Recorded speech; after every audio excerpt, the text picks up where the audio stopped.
milênio.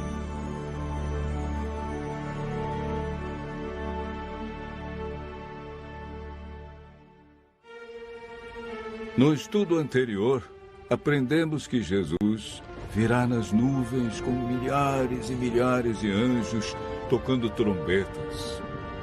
A Bíblia diz que ele vem de maneira visível, literal, e que todo olho o verá. Aprendemos que por ocasião da volta de Jesus, haverá 4 classes de pessoas na terra. A primeira é composta pelos justos mortos, que farão parte da primeira ressurreição. A segunda classe é dos justos vivos, que serão transformados e levados para o céu juntamente com os ressuscitados. A terceira classe é formada pelos ímpios mortos, que permanecerão na sepultura. A quarta classe é a dos ímpios vivos, que serão mortos pelo resplendor da glória de Cristo.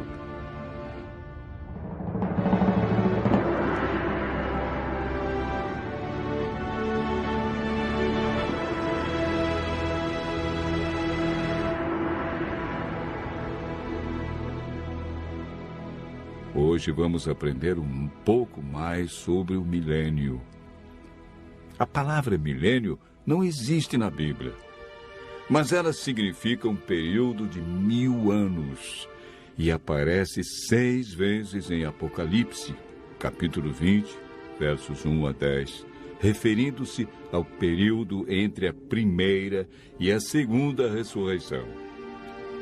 Sabemos que durante esse período, os justos estarão com Cristo no céu. Como ficará a terra durante os 1000 anos? O que acontecerá no final desse período? Durante o milênio, os salvos participarão do juízo chamado juízo de comprovação. Sobre esse assunto, o apóstolo João escreveu no Apocalipse, capítulo 20, verso 4.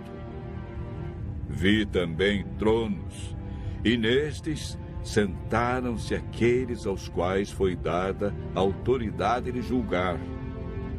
Vi ainda as almas dos decapitados por causa do testemunho de Jesus, bem como por causa da palavra de Deus, tantos quantos não adoraram a besta, nem tampouco a sua imagem, e não receberam a marca na fronte e na mão, e viveram e reinaram com Cristo durante 1000 anos.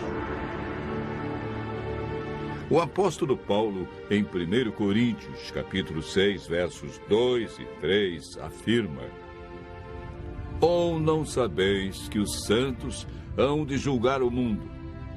Ora, se o mundo deverá ser julgado por vós, sois acaso indignos de julgar as coisas mínimas?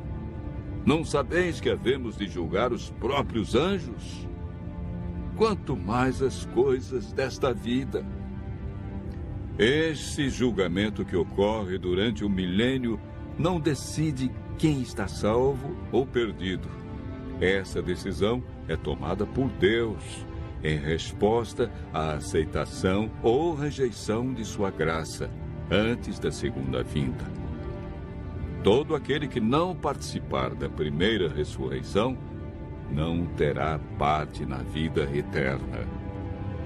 Esse julgamento no qual os santos participam tem o propósito de responder a qualquer questão que os justos possam ter sobre a razão pela qual os ímpios se perderam, confirmando o veredito de Deus sobre eles.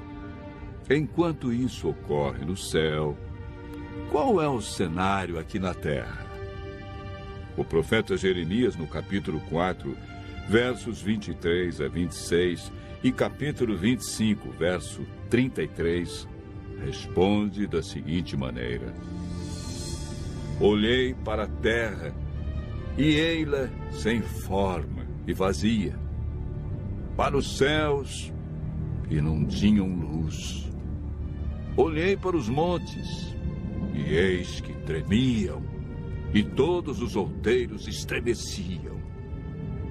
Olhei, e eis que não havia homem nenhum, e todas as aves dos céus haviam fugido.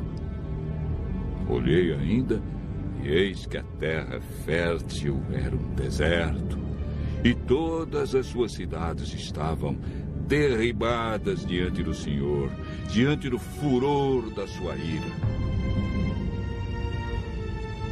Os que o Senhor entregar à morte naquele dia se estenderão de uma a outra extremidade da terra.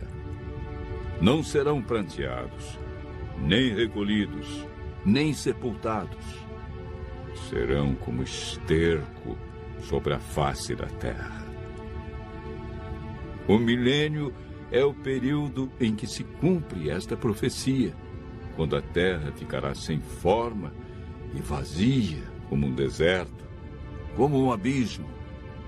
Não haverá pessoa viva e as cidades estarão todas destruídas diante da vinda de Cristo. A terra ficará cheia de mortos, sem haver quem os sepulte.